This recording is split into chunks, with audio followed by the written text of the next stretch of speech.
Hello everyone, welcome back to the Rana academy. तो finally बेटा हमारे पास एक्सरसाइज 3 के जो आज क्वेश्चन आंसर्स हैं उनको हम डिस्कस करने वाले हैं। इसके अलावा बेटा इसके बीच में एक क्वेश्चन था स्टैलेग्माइट्स के बारे में, तो आज मैंने उस टॉपिक को भी अच्छे से यहीं पे डिस्कस किया हुआ है। ठीक है, तो क्वेश्चन आंसर तो आप जरूर देखना, साथ में वो जो टॉपिक है वो भी आप यहीं पे मैं आपका कवर कर दूंगा। और हाँ, ऊपर जितने भी चैनल और जो पेजेस दिए गए हैं उनके जो लिंक्स है वो हमने डिस्क्रिप्शन बॉक्स में डाल दिए हैं। तो बिना कोई टाइम वेस्ट किए चलिए शुरू करते हैं।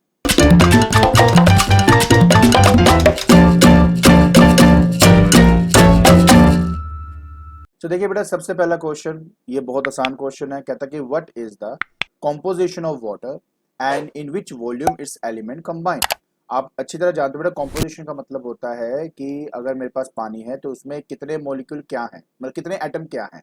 तो एक मॉलिक्यूल ऑफ वाटर के अंदर दो एटम आपके बेटा हाइड्रोजन के होते हैं। ठीक है, और आप देख सकते हो बेटा दो हाइड्रोजन के एटम्स होते हैं और एक एटम बेटा ऑक्सीजन का होता है, जो कि आप इस फॉर्मूले में देख सकते हो, राइट।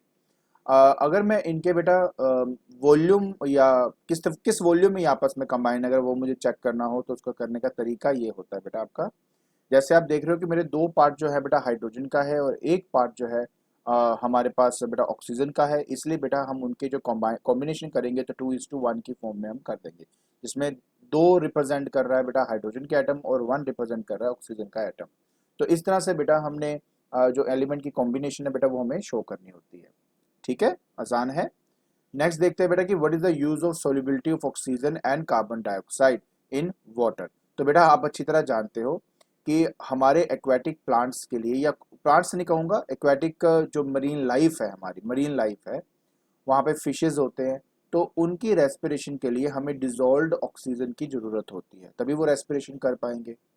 जब वो रेस्पिरेशन करते हैं तो वो एलिमिनेट मतलब अपने अंदर से बाहर निकालते हैं कार्बन डाइऑक्साइड। उस कार्बन डाइऑक्साइड का जो इस्तेमाल है जो एक्वेटिक प्लांट्स है वो करते हैं ताकि फोटोसिंथेसिस आपकी हो सके। तो देखिए कितना अच्छा ये सब टेक प्लेस करता है कि जो ऑक्सीजन प्रेजेंट है मेरे वाटर के अंदर उसका इस्तेमाल फिशेस करती हैं ताकि वो रेस्पिरेशन कर सके। एज ए रिजल्ट वो कार्बन डाइऑक्साइड रिलीज करती हैं। वो कार्बन डाइऑक्साइड जो है वो आसपास के जो एक्वेटिक जो प्लांट्स है वो यूटिलाइज करते हैं फॉर फोटोसिंथेसिस, ताकि वो अपना फूड जो है वो प्रिपेयर कर सके। तो ये बहुत ही ज़्यादा बेटा इंपॉर्टेंट होता है इसके अंदर। ठीक है, अच्छा एक बड़ा बहुत इंपॉर्टेंट एक यहाँ पे और बात भी है जो ये थर्ड पॉइंट में बता रहा है। कहता है carbon dioxide dissolve in water react with calcium carbonate to form calcium by carbonate.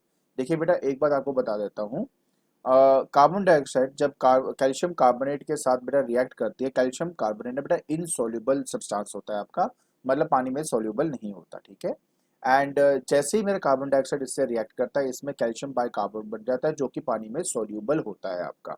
ठीक है, दूसरी बात, जितने भी बेटा मरीन ऑर्गेनिज्म है, कुछ मरीन जैसे ओएस्टर हो गया, जो हमारे स्नेल्स हो गए, ठीक है, वो एक्चुअली एक्सट्रैक्ट कर लेते हैं बेटा कैल्शियम कार्बोनेट इसी कैल्शियम बाइकार्बोनेट से ताकि वो अपने शेल्स को बिल्ड कर सके। आपने स्नेल्स को देखा होगा, उसके पीछे बेटा एक शेल बनी होती है, राइट। तो उस शेल को बनाने के लिए उनको कैल्शियम कार्बोनेट की जरूरत होती है। तो होगा क्या, देखो बहुत सिंपल सी बात है, कार्बन डाइऑक्साइड जब मेरे पानी के अंदर कैल्शियम कार्बोनेट से रिएक्ट करता है तो कैल्शियम बाइकार्बोनेट बन जाता है, वो सोल्यूबल है। सोल्यूबल होने से वो ट्रांसमिट हो जाता है एक पॉइंट से दूसरे पॉइंट के अंदर। फिर जहाँ पे बेटा ऑयस्टर्स हैं, जहाँ पे स्नेल्स हैं, वो इसी कैल्शियम बाइकार्बोनेट से कैल्शियम कार्बोनेट दोबारा बना देते हैं ताकि वो अपने शेल्स को बिल्ड कर सके। ठीक है, तो ये बहुत सिंपल सा क्वेश्चन है, इस बात को समझना बहुत इंपॉर्टेंट है।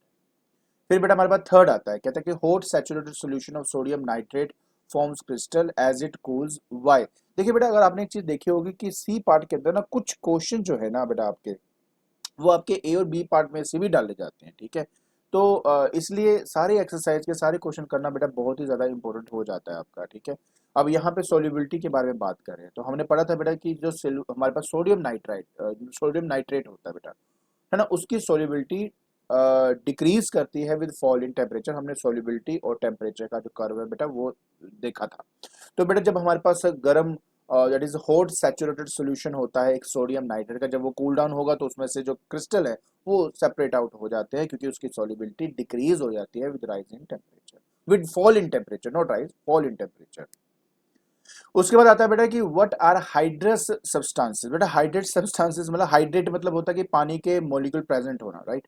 सो हमारे पास सब वो सब्सटेंसेस जिनके अंदर वाटर मॉलिक्यूल्स है, जिसको वाटर ऑफ क्रिस्टलाइजेशन भी कहते हैं हम अपना, तो बेटा उनको हम कहते हैं हाइड्रेटेड सब्सटेंस। एग्जांपल बेटा दो आपके सामने दी हुई है, ठीक है।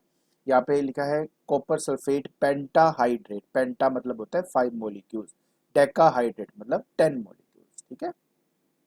फिर आएगा name the 3 method by which the hydrous substance can be made anhydrous. बेटा एनहाइड्रस का मतलब होता है जो उसके वाटर ऑफ क्रिस्टलाइजेशन, मतलब जैसे कि कॉपर सल्फेट ना था ये वाला, उसमें 5 जो थे मॉलिक्यूल्स थे पानी के, ठीक है। तो ये है वाटर ऑफ क्रिस्टलाइजेशन। जब हम इसको रिमूव कर देते हैं ना, तो आपका जो हाइड्रस है वो एक्चुअली में एनहाइड्रस बन जाता है आपका, ठीक है जी। सो ये आपके बेटा मेथड, हमने पहले भी इसके ऊपर तो प्रॉपर वीडियो हमने बनाई हुई है, हर एक चीज को अच्छे से स्टडी किया हुआ है। अभी सिर्फ क्वेश्चन आंसर कर रहे हैं तो मैं मेन मेन बातें ही बता पाऊंगा बेटा आपको, ठीक है। और अगर आपने इनकी डिटेल स्टडी करनी है तो पहले तो बेटा प्लेलिस्ट में जाना, प्लेलिस्ट में जाकर आपको सारी वीडियोस मिल जाएंगी इसकी, आराम से वहां पे आप कर लेना, ठीक है। सो बेटा डिफरेंट मेथड क्या है, एक तो डायरेक्ट हीटिंग है, हीट करने से क्या होता है कि जो पानी है वो इवेपोरेट हो जाता है, या तो आप हीटिंग कर दें ड्राई एंड हॉट एयर के अंदर, ठीक है। हीटिंग अंडर वैक्यूम आप इसको कर सकते हैं। एंड दूसरा बेटा ये है कि हम डिहाइड्रेटिंग या डेसिकेटिंग एजेंट्स का इस्तेमाल करते हुए एक्चुअली ना मॉइस्चर को एब्जॉर्ब कर लेते हैं, ठीक है ना, in the presence of warm concentrated sulphuric acid, क्योंकि ये डेसिकेटिंग एजेंट है, बिकॉज ये पानी को बेटा एब्जॉर्ब कर लेता है ना, मॉइस्चर को एब्जॉर्ब कर लेता है अपने आसपास के एटमॉस्फेयर से। तो आप इनका इस्तेमाल करके भी ये काम कर सकते हैं। फिर आता है बेटा what is the important of dissolved impurity in water. बेटा बहुत इंपॉर्टेंट है, आपको एक बात बता दूं, पानी के अंदर जो टेस्ट है ना वो इसी डिजोल्व्ड इम्प्योरिटीज की वजह से आता है। दूसरा, हमारी ग्रोथ, हमारी डेवलपमेंट के लिए, बोन्स की ग्रोथ के लिए तो खास तौर पे हमें बेटा सॉल्ट एंड मिनरल्स की रिक्वायरमेंट होती है। सिमिलरली हमें कुछ एसेंशियल मिनरल्स चाहिए होते हैं हमारी बॉडी को, तो वो भी ये डिजोल्व्ड इम्प्योरिटीज ही प्रोवाइड करते हैं, ठीक है। बेसिकली तो बेटा हमारे पास salt of magnesium and calcium ही होता है और ये हमारे लिए रिक्वायर्ड होती है, बट लिमिटेड मात्रा में, ये नहीं कि बहुत एक्सेस में होना चाहिए आपका।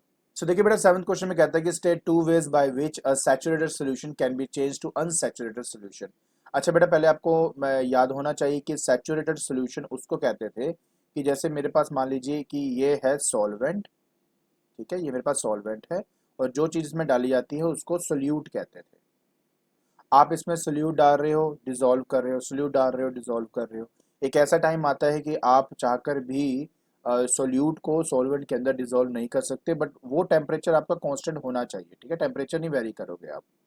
तो उस टाइम उस सोल्यूशन को सैचुरेटेड सोल्यूशन कहते हैं। तो पहला तरीका तो देखो यही है कि आप उसको हीट अप कर दो, हीट करने से बेटा इसकी जो सॉल्युबिलिटी है, बिलिटी है, वो बेटा बढ़ जाती है और आप और जाके सोल्यूट इसमें डिसॉल्व कर पाओगे। एक तो ये तरीका है। दूसरा तरीका क्या है बेटा, अगर टेम्परेचर में रखना, थोड़ा सा उसमें सॉल्वेंट और डाल दो। अगर आप उसमें सॉल्वेंट और डाल दोगे तो मतलब आपको सोल्यूट और डालने की जगह मिल जाएगी, मैं ऐसे बोल दूं तो आई थिंक समझ में आ जाएगा।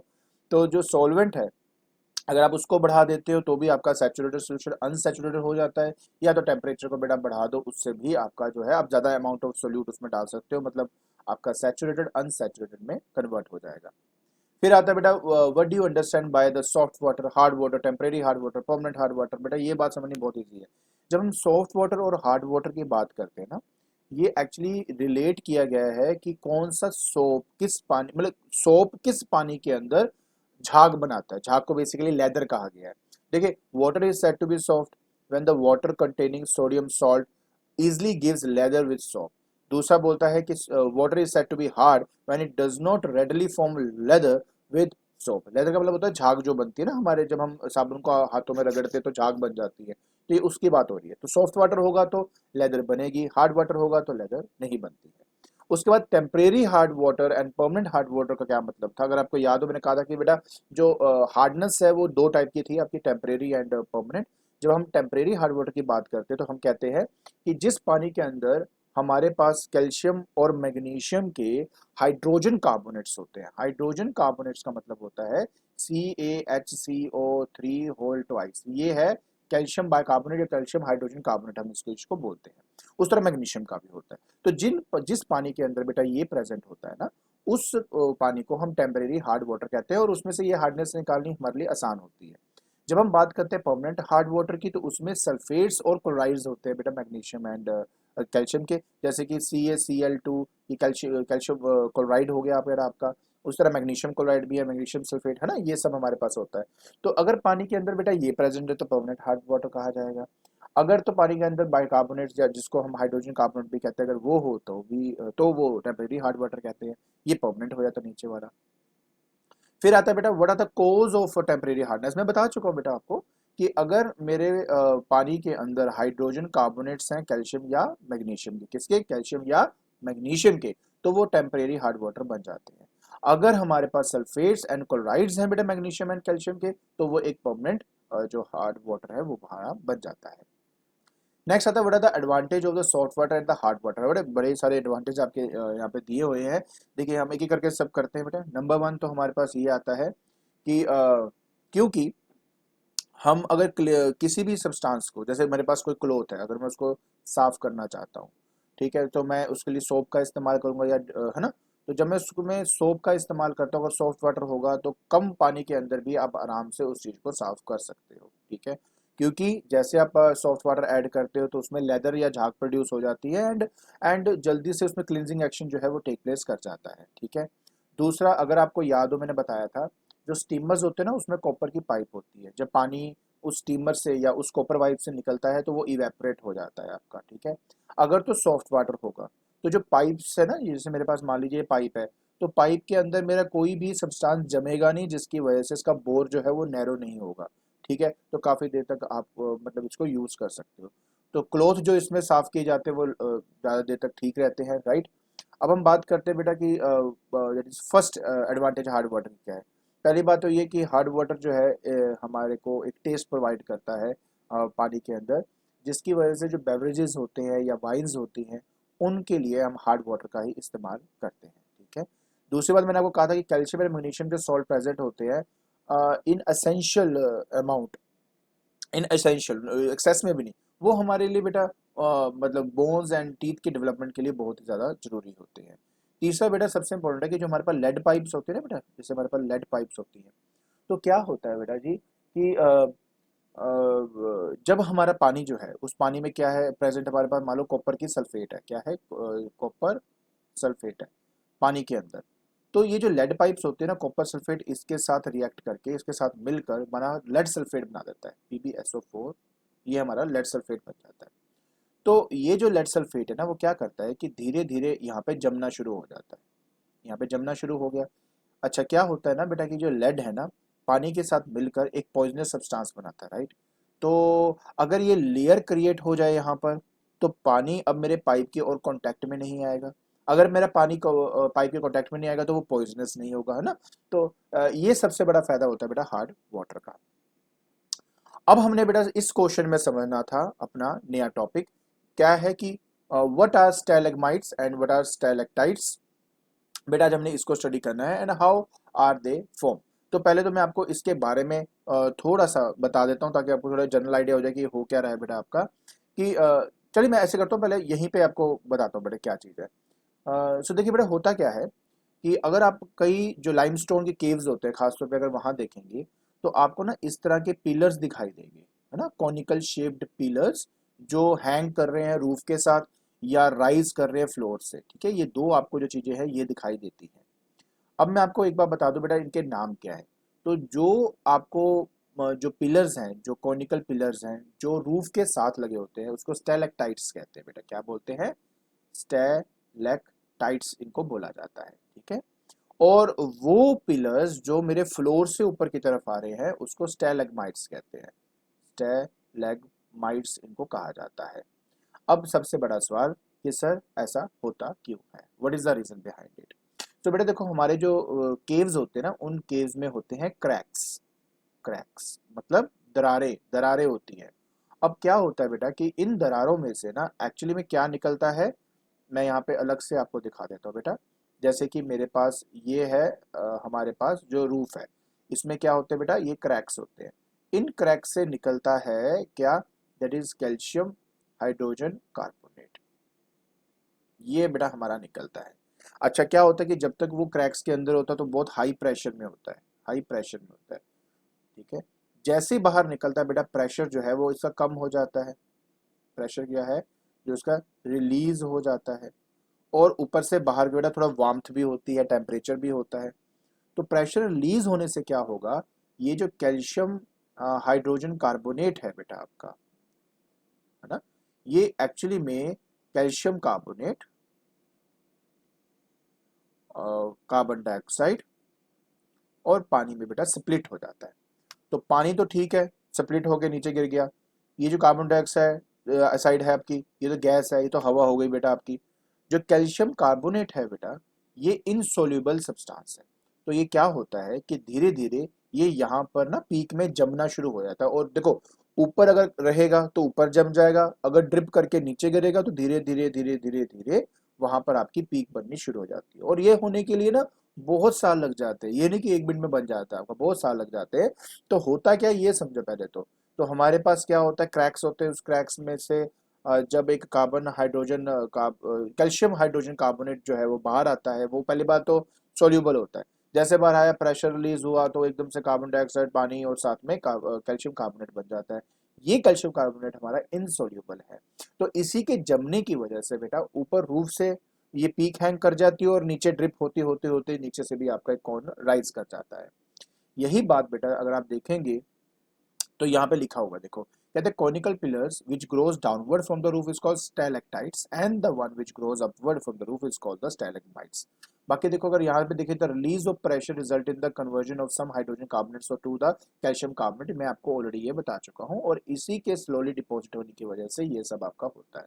आई होप आपको ये टॉपिक भी अब अच्छे से समझ में आ गया होगा कि एग्जैक्टली स्टैलेक्टाइट्स एंड स्टैलेग्माइट्स क्या होते हैं, राइट। गुड। अब हम बात करेंगे बेटा अपने 12th क्वेश्चन की। कहता है name the substance which give water a temporary hardness and permanent hardness. मैं बता चुका हूं बेटा, हाइड्रोजन कार्बोनेट जो कैल्शियम मैग्नीशियम के होते हैं बेटा वो, एंड सल्फेट्स एंड क्लोराइड जो है मैग्नीशियम एंड कैल्शियम के, वो उसको परमानेंट हार्डनेस प्रोवाइड करते हैं। फिर आता है बेटा कि कहता है give equation two show what happen when the temporary hard water is boiled या ट्रीटेड विद आपका आ जाएगा स्लेग लाइम। तो देखिए बेटा ये आपके सामने है। मैं आपको वैसे ना एक बात ये भी बता देता हूँ, बॉइलिंग वाला तो चलो फिर भी है, ये वाला पार्ट बेटा आपके प्रेजेंट नहीं है। क्योंकि अगर आपने ध्यान से अपना सिलेबस देखा होगा तो जो है ना परमानेंट हार्डनेस को रिमूव करने वाले रिएक्शंस है वो है नहीं आपके सिलेबस के अंदर, ठीक है। लेकिन फिर भी चलो मैं करा देता हूँ अभी के लिए, लास्ट के 2 क्वेश्चन तो नहीं कराऊंगा क्योंकि वो तो आपके सिलेबस में है ही नहीं, तो मैं नहीं करवाने वाला उसको, ठीक है। तो जब हम बेटा बॉईल करते हैं, मैंने आपको कहा था जैसे हम बॉईल करते हैं तो आपके टेम्परेरी हार्डनेस को रिमूव किया जा सकता है। मैंने आपको तब भी बताया था कि ये कार्बन आपका क्या बोलते हैं कैल्शियम कार्बोनेट बन जाता है, प्लस बेटा पानी एंड कार्बन डाइऑक्साइड जो हमारा इवोल्व हो जाता है। स्लेग लाइम से, स्लेग लाइम का मतलब होता है कैल्शियम हाइड्रोक्साइड। तो कैल्शियम हाइड्रोक्साइड के साथ बेटा जब ये रिएक्ट करता है तो कैल्शियम कार्बोनेट पानी आपका बन जाता है, जैसे ही आप यहाँ पे दोनों में देख सकते हो। याद रखें बेटा कि ये जो कैल्शियम हाइड्रोजन कार्बोनेट है, ये वाला पार्ट है, ये आपका सोल्यूबल पार्ट होता है। और ये जो पार्ट आप देख रहे हो ये आपका इनसोल्यूबल होता है। तो क्या होता है बेटा, इनसोल्यूबल होने से क्या होता है कि वो नीचे सेटल हो जाएगा, प्रेसिपिटेट है ना, सेटल हो जाएगा पानी के नीचे। फिर हम उसको फिल्ट्रेशन की हेल्प से इनको सेपरेट कर लेते हैं, ठीक है। तो हमारे पास साफ पानी मिल जाता है which is free from this temporary hardness. अब हमें बेटा डिस्कस करना है ये अपना 14th क्वेश्चन, कहते state the disadvantages of using hot water. देखिए बेटा मैं आपको पहले बहुत अच्छे से बता चुका हूँ कि क्या डिसएडवांटेजेस होती हैं हार्ड वाटर की, तो एक बार फिर जल्दी जल्दी बता देता हूँ। बेटा हमारे पास सोप होता है, अगर आप वीडियो को देखेंगे तो मैंने कहा था उसमें नेगेटिव आयन होता है, पॉजिटिव आयन होता है हमारे पास। तो जो नेगेटिव आयन होता है बेटा सोप का, वो मेरे कैल्शियम एंड जो मैग्नीशियम सॉल्ट प्रेजेंट है ना उनके आयन के साथ जाके रिएक्ट करता है। रिएक्ट करने से क्या होता है कि उनका एक इनसोल्यूबल स्लाइमी प्रेसिपिटेट बन जाता है, जो एक्चुअली मतलब एक तरह से कह सकते हो कि वो लेदर फॉर्म नहीं होने देता। तो ये तब तक जो कम है, जिसको स्लाइमी प्रेसिपिटेट हम कहते हैं, ये तब तक बनता रहेगा जब तक उसमें कैल्शियम और मैग्नीशियम के आयन प्रेजेंट होंगे। और दूसरी बात ये, क्योंकि ये इनसोल्यूबल होते हैं तो इनको फैब्रिक से अलग करना उतना ही मुश्किल हो जाता है, ठीक है। तो ये सबसे बड़ी प्रॉब्लम है। दूसरी सबसे बड़ी प्रॉब्लम है कि देखो अगर मेरे पास किसी हॉट, जैसे मेरे पास हॉट वाटर है, हम हॉट वाटर कैसे बनाते हैं, स्टीमर से पास करके। जैसे कोल्ड वाटर बेटा एंटर करता है ना मेरे स्टीमर के थ्रू, तो पानी तो हो गया इवेपोरेट। पानी इवेपोरेट अगर हो जाएगा तो उसके बाद बनता है हमारे पास insoluble calcium and magnesium carbonates. तो इनसोल्यूबल होने की वजह से क्या होता है कि ये जो मेरी पाइप्स होती है ना बेटा, देखो ये मेरी पाइप्स होती है ना, इन पाइप्स के अंदर वो धीरे धीरे जमना शुरू हो जाता है। धीरे धीरे जमते जमते जमते जमते जो इनके बीच का जो छेद है बेटा वो धीरे धीरे बंद हो जाता है। अब वो छेद बंद हो जाएगा तो पानी और एंटर नहीं कर पाएगा, जिसकी वजह से इसका प्रेशर इंक्रीज करेगा। हो सकता है कि ऐसा टाइम आए कि पाइप आपकी फट ही जाए, बर्स्ट हो जाए आपकी, ठीक है। और दूसरा, इनके जमने से सबसे बड़ी प्रॉब्लम ये भी होती है कि जो पानी अंदर की तरफ एंटर कर रहा होता है ना, जो पानी इसके अंदर होता है, ये एक इंसुलेशन प्रोवाइड करते हैं। क्या प्रोवाइड करते हैं, इंसुलेशन। कि बाहर इस पाइप की हीट इस पानी तक पहुंचती नहीं है, तो जो पर्पस है बेटा वो मेरा डिफीट हो गया, ठीक है। तो इस चक्कर में बेटा ये इसकी बेसिकली डिसएडवांटेज है, बाकी मैंने प्रॉपर्ली यहाँ पे लिख दिया हुआ है। फिर आता है व्हाट इज सोप। सोप में आपको ऑलरेडी बता चुका था बेटा, soap is chemically sodium salt of stearic acid. Organic हमारा एक एसिड है जिसका फॉर्मूला है C17H35COOH, एंड सोडियम से रिएक्ट करके बेटा वो बन जाता है, so that is sodium stearate. तो C17H35COON ये आपके पास है, वॉशिंग पर्पज के लिए इसका इस्तेमाल करते हैं। फिर आता है what is the advantage of detergent over soap. सबसे पहली बात है, डिटर्जेंट एक ऐसी चीज है जो इस बात से उसको फर्क नहीं पड़ता कि क्या हार्डनेस है मेरे पानी की, ठीक है, ठीक है, उसने चाहे हार्ड वाटर हो चाहे दूसरा हो हमारे पास, टेम्परेरी हो चाहे परमानेंट हो, उससे अनअफेक्टेड रहता है। कैल्शियम सॉल्ट्स वो बना देगा बेटा which is soluble in water, ठीक है। ये हमने स्टडी इसके बारे में फुल डिटेल में स्टडी किया हुआ, प्लीज वीडियो जरूर देखना है इसकी बेटा। फिर आया था कि why does the hardness of the water render it unfit for use in a boiler or for washing purpose। बेटा ये मैं अभी आपको सारा डिस्कस किया है और इसके ऊपर मैंने प्रॉपर वीडियो बनाई हुई है, जरूर देखना, वहाँ पे आपको उसमें क्लैरिटी मिल जाएगी। बाकी यहाँ पे एक बार रीड करेंगे तो भी आपको समझ में आ जाएगा क्योंकि हमने पहले देखा होगा वीडियो। तो इसके बाद बेटा हमारे पास क्वेश्चन नंबर 18 आता है, ये हमने नहीं करना है, ठीक है, क्योंकि ये पार्ट हमारे सिलेबस में नहीं है, इवन 19 वाला भी पार्ट हमारे सिलेबस में नहीं है। तो आज के लेक्चर के अंदर हमने एक्सरसाइज 3C के जो क्वेश्चन आंसर है वो हमने डिस्कस कर लिया है और इसके साथ हमारा जो थर्ड चैप्टर है वो खत्म हो जाता है। नेक्स्ट वीडियो के अंदर बेटा मैं फोर्थ चैप्टर के साथ आपको मिलूंगा, और अगर आपको मेरी वीडियो पसंद आ रही है तो please like it, share it and subscribe it. आज के लिए बस इतना ही। Thank you so much.